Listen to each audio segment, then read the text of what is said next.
o aniversário do Café dos Suspiros. Alex sempre soube que a vida em São Lourenço do Vale era lenta demais para os seus sonhos. A pequena cidade, perdida entre morros e plantações de café, respirava ao ritmo das estações: colheita, seca, chuva, repetição.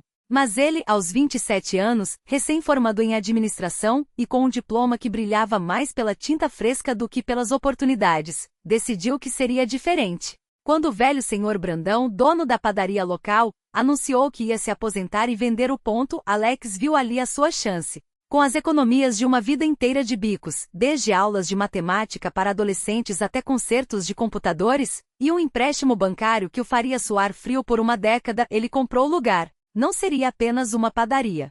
Seria o Café dos Suspiros, um espaço com mesas de madeira rústica, prateleiras cheias de livros usados, doados pela professora aposentada Dona Marisa, e um balcão onde se servia o melhor café da região, torrado por ele mesmo em uma máquina de segunda mão. O nome veio de uma noite de insônia, quando Alex, olhando pela janela, viu o vapor da chuva subindo das ruas como se a cidade estivesse suspirando. Pareceu poético. Pareceu certo. A inauguração foi um sucesso. Quase todo mundo de São Lourenço do Vale apareceu. O prefeito, que cortou a fita com uma tesoura enferrujada. O padre, que abençoou o estabelecimento com água benta que pingou no bolo de laranja. Até o velhinho Seixas, que morava sozinho no fim da rua e nunca falava com ninguém, entrou. Sentou-se no canto e pediu um café preto. Alex sorriu tanto que as bochechas doíram. Pela primeira vez, sentiu que pertencia àquilo. Que tinha feito a coisa certa. Os primeiros meses foram de trabalho duro, mas recompensador. O café ficou famoso não só pelo grão, mas pela atmosfera. As pessoas vinham para ler, conversar, namorar nos sofás desgastados que Alex havia comprado de um brechó em cidade grande. Ele até começou a pensar em contratar uma ajudante, talvez a Luísa, filha do mecânico, que sempre aparecia com um sorriso tímido e um caderno de poesias debaixo do braço. Até que chegou o aniversário de 1 ano do Café dos Suspiros. Alex preparou tudo com esmero: bolos, descontos, uma pequena banda local que tocaria chorinho no final da tarde. Mas na véspera, enquanto organizava as cadeiras do lado de fora, notou algo estranho. O senhor Brandão, que deveria estar aposentado em casa, apareceu na porta dos fundos, onde Alex guardava os sacos de café. O velho estava pálido, as mãos trêmulas. "Você não deveria ter mexido naqueles sacos, rapaz", disse ele, a voz rouca. "Como assim?" Alex franziu a testa. "Eu comprei tudo direitinho, os fornecedores são os mesmos que você usava."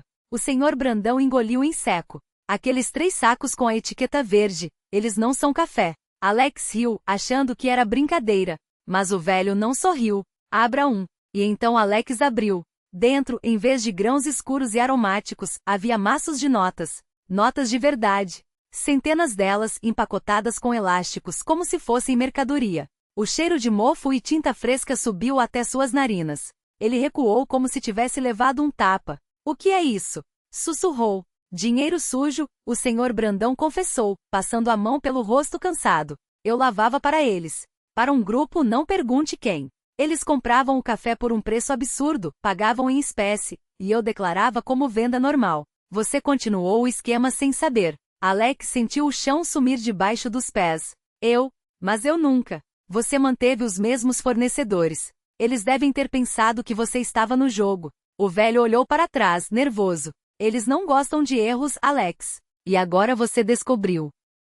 Alex tentou processar aquilo. O café, os clientes, as notas, tudo fazia sentido de uma forma doentia. O preço baixo que ele pagava pelos sacos especiais, os homens de terno que às vezes apareciam para inspecionar a qualidade, a insistência do senhor Brandão em que ele não mudasse nada no sistema de contabilidade. "E agora?" perguntou a voz trêmula. "Agora você tem 2 opções", o senhor Brandão baixou a voz.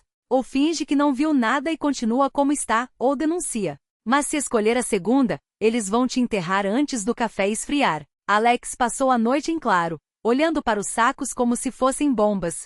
Pela manhã, quando os primeiros clientes começaram a chegar, ele serviu o café com as mãos trêmulas, sorrindo mecanicamente. A festa de aniversário aconteceu como planejado, mas para ele foi um pesadelo. Cada risada, cada brinde soava como uma ameaça. Até que no meio da tarde, quando a banda começou a tocar e as pessoas dançavam desajeitadamente entre as mesas, Alex viu ele, um homem alto de óculos escuros, sentado sozinho no canto onde o velhinho Seixas costumava ficar. Não bebia nada. Não sorria. Só observava. Alex soube, sem sombra de dúvida, que era um deles. Foi então que teve uma ideia. Enquanto a música tocava, ele se esgueirou para os fundos, pegou um dos sacos de dinheiro e, com as mãos suadas, abriu a máquina de torrar café. Colocou as notas dentro, uma a uma, e ligou a máquina no máximo.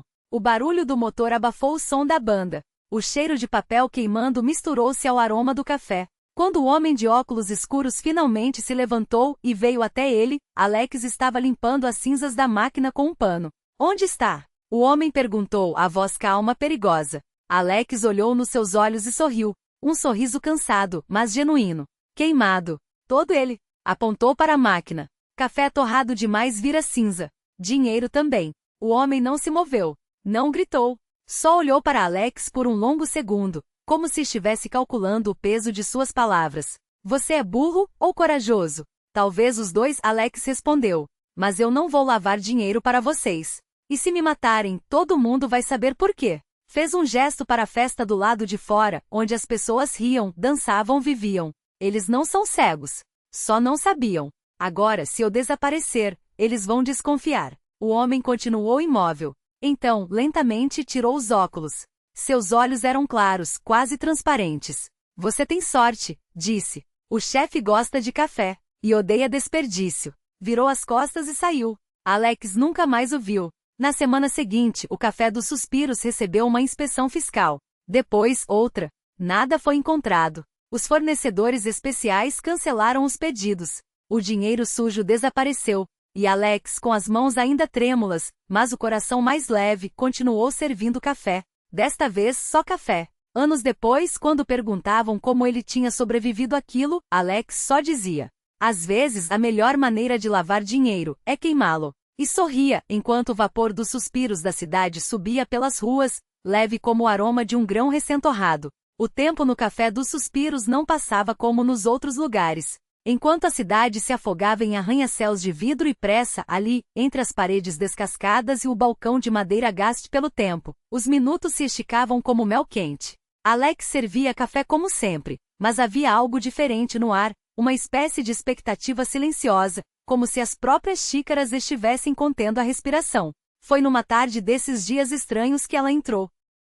Não foi o barulho da porta que chamou a atenção, o Café dos Suspiros não tinha sinos nem campainhas, só o rangido surdo da madeira cansada. Foi o cheiro. Um perfume que não era de flor, nem de sabonete caro, nem daqueles frascos importados que as mulheres da alta roda usavam para disfarçar o cheiro de dinheiro velho. Era algo mais antigo, mais denso, como canela queimada misturada com o cheiro de papel amarelado pelo tempo. Alex levantou os olhos e viu a mulher parada no meio do salão, como se tivesse sido tecida ali mesmo, entre as mesas de mármore rachado. Vestia um casaco longo, de um tecido que não era lã nem seda, mas algo entre os dois, numa cor que oscila entre o verde musgo e o cinza de uma manhã de neblina. Os cabelos, presos num coque desleixado, tinham mechas prateadas que não pareciam ser de idade, mas de algo mais, como se fossem fios de metal fino entrelaçados aos fios naturais. Ela não sorriu, não cumprimentou, apenas deslizou até o balcão e colocou as mãos sobre a superfície,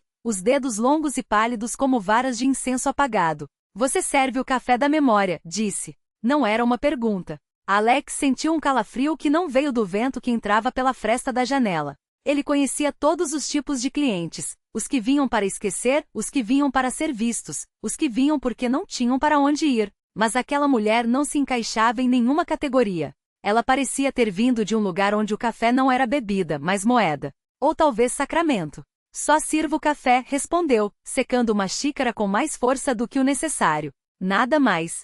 A mulher inclinou a cabeça apenas um pouco, como se estivesse ouvindo algo que só ela podia captar. Então, com um movimento tão suave que quase passou despercebido, ela deslizou um objeto sobre o balcão. Era uma ficha. Não de plástico, não de metal, mas de algo que parecia osso polido, com marcas gravadas que não eram letras nem números, mas símbolos que doíam nos olhos se olhados por muito tempo. Uma xícara, repetiu. Do que você servia antes. Alex sentiu o peso da ficha na palma da mão, como se ela fosse mais densa do que deveria. Ele sabia o que ela queria. Não o café comum, não o expresso italiano, não o coado brasileiro que ele agora servia com orgulho limpo. Ela queria aquele café, o que vinha em saco sem rótulo, o que cheirava a terra molhada e algo mais, algo que não era deste mundo, ou pelo menos não deste mundo que a maioria das pessoas via. Não tenho mais isso, mentiu, mas a palavra saiu amarga, como se sua própria língua soubesse que era falsa. A mulher não piscou. Não insistiu.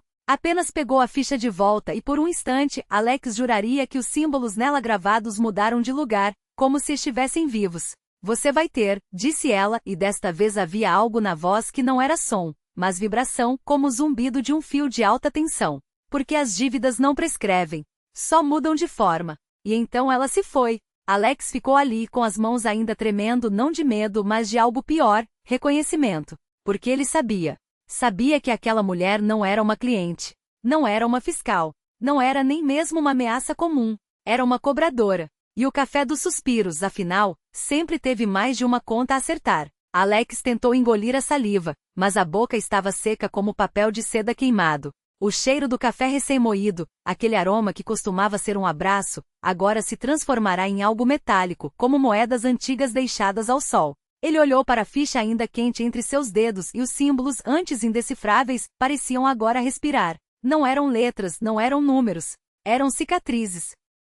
Do lado de fora a rua continuava seu ritmo de sempre. O vendedor de amendoim gritando preços, o ônibus engasgado no farol, a velha senhora que todos os dias passava com seu carrinho de compras cheio de gatos de pelúcia. Mas Alex sabia que aquilo era apenas o verniz. Debaixo, a cidade era um organismo vivo, e o café dos suspiros, seu coração negro. Ele se virou para o balcão, onde o velho Zé é dono do lugar há mais tempo do que qualquer um se lembrava. Limpava um copo com um pano que já fora branco. Zé nunca falava do passado. Nunca falava de nada, na verdade. Mas naquela hora, sem que Alex dissesse uma palavra, o velho deixou o copo de lado e deslizou para ele um envelope amarelado, selado com cera vermelha. Isso chegou para você ontem, disse Zé, a voz arrastada como areia no fundo de um rio. Mas acho que você já sabe. Alex não perguntou quem tinha deixado. Não precisava. O selo não tinha marca, mas cheirava a cravo e ferrugem, o mesmo cheiro que emanava da mulher de preto. Ele rasgou o envelope com o polegar, e dentro havia apenas um pedaço de papel com uma data e um endereço, Rua das Lembranças 13. Meia-noite. Não era um convite. Era uma intimação. Ele guardou o papel no bolso, e foi então que notou. A ficha havia desaparecido de sua mão. Não caíra no chão. Não fora roubada. Simplesmente se dissolvira como açúcar em chá quente. Mas no lugar onde estivera, agora havia uma marca vermelha na palma, fina como um corte de navalha. Zé, Alex chamou, a voz mais rouca do que pretendia. O que é uma cobradora? O velho não olhou para ele. Continuou passando o pano no balcão, como se limpasse algo que só ele via. É quem vem quando a conta não é só de dinheiro, respondeu finalmente. É quem cobra o que você nem sabia que devia. Alex sentiu o peso daquilo. Não era uma dívida de cartão, de aluguel, de favores.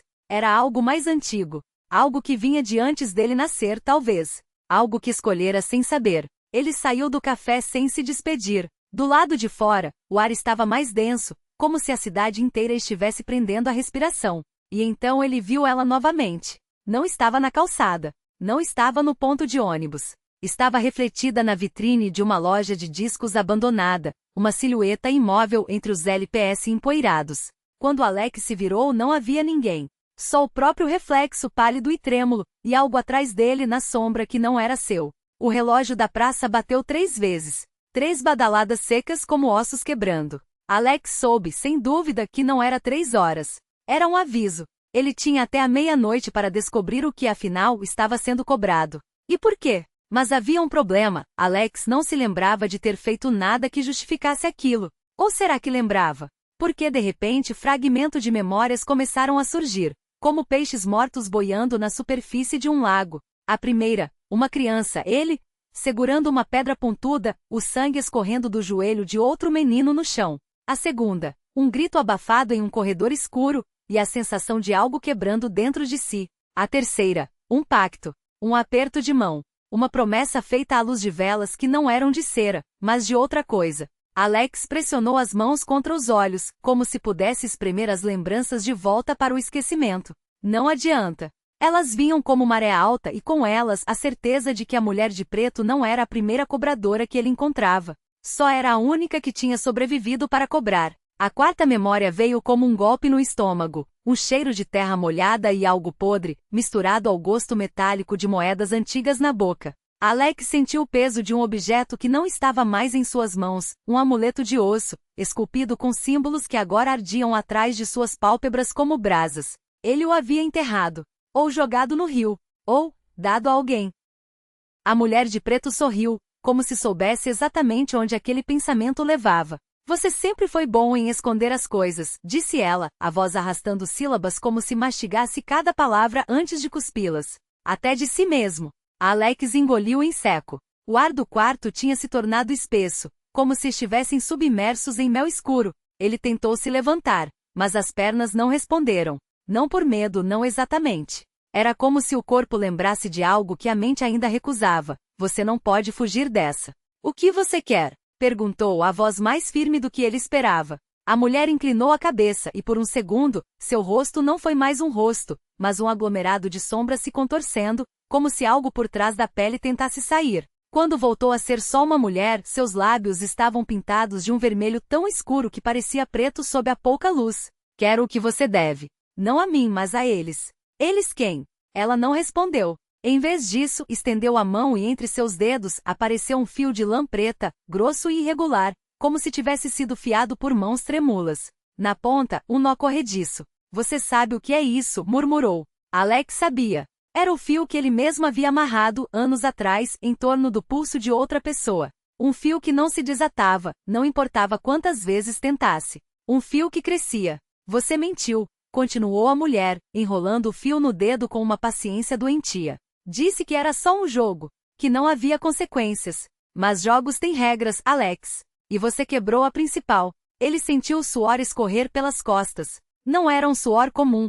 Era quente como sangue, e deixava um rastro pegajoso na pele, como se carregasse algo mais que sal. Eu não me lembro de nenhuma regra, mentiu. A mulher riu, um som que não saiu da garganta, mas de algum lugar muito mais fundo, como se ecoasse de um poço sem fundo dentro dela. Claro que não. Você nunca quis lembrar, mas o seu corpo lembra. Ela apontou para as mãos dele. Alex baixou os olhos.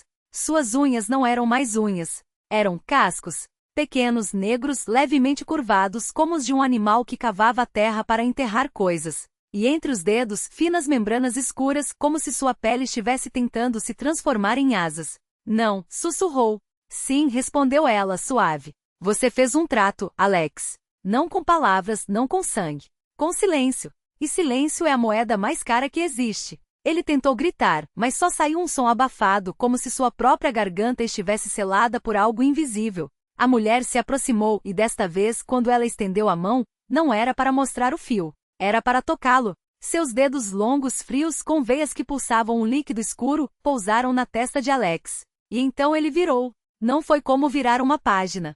Foi como ser desdobrado, como ter a pele arrancada não com faca, mas com palavras, e de repente ele não estava mais no quarto. Estava em um lugar que não era um lugar, um tempo que não era tempo. O chão era feito de espelhos quebrados que refletiam não seu rosto, mas versões dele, um Alex com olhos completamente pretos, outro com a boca costurada, outro ainda com asas rasgadas saindo das costas, pingando um líquido espesso como alcatrão. E no centro de tudo, eles não eram pessoas. Não eram nem mesmo coisas. Eram ausências com forma, silhuetas que se moviam como fumaça, mas com um peso que doía só de olhar. E todos eles olhavam para Alex com a mesma expressão. Não raiva, não ódio, mas uma decepção tão profunda que era pior que qualquer castigo. Você prometeu, disseram, não com vozes, mas com um som que vibrou dentro dos ossos dele. Você prometeu ficar. E então Alex entendeu. Não era uma dívida. Não era uma cobrança. Era um chamado. E ele havia passado a vida toda fingindo não ouvir. O chamado que nunca foi silenciado.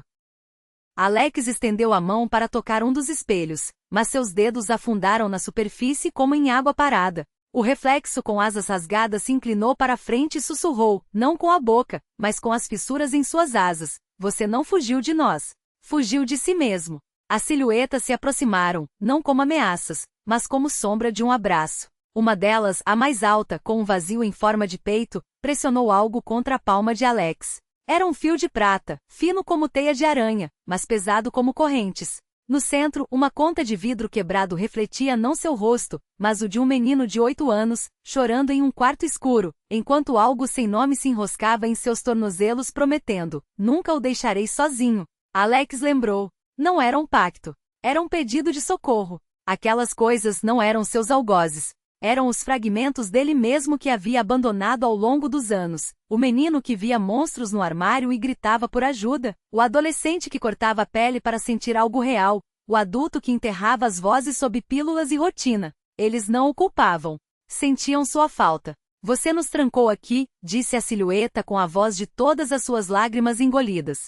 Mas a porta sempre esteve aberta. O espelho central rachou de alto a baixo. Do outro lado não havia um cômodo, mas um corredor infinito de portas, cada uma com uma versão sua batendo por dentro, esperançosa. E no fim do corredor, uma luz pulsante, não celestial, mas íntima, como o brilho de uma lanterna debaixo dos cobertores. Alex respirou fundo. Não por coragem, mas por reconhecimento. Eu voltei, disse. E quando segurou o fio de prata com força, as silhuetas se desfizeram não em poeira, mas em alívio. As asas rasgadas se costuraram sozinhas. Os olhos pretos ganharam íris. A boca costurada se abriu em um suspiro. O último espelho mostrou seu reflexo verdadeiro, não um homem quebrado, mas um que finalmente segurava todas as suas partes.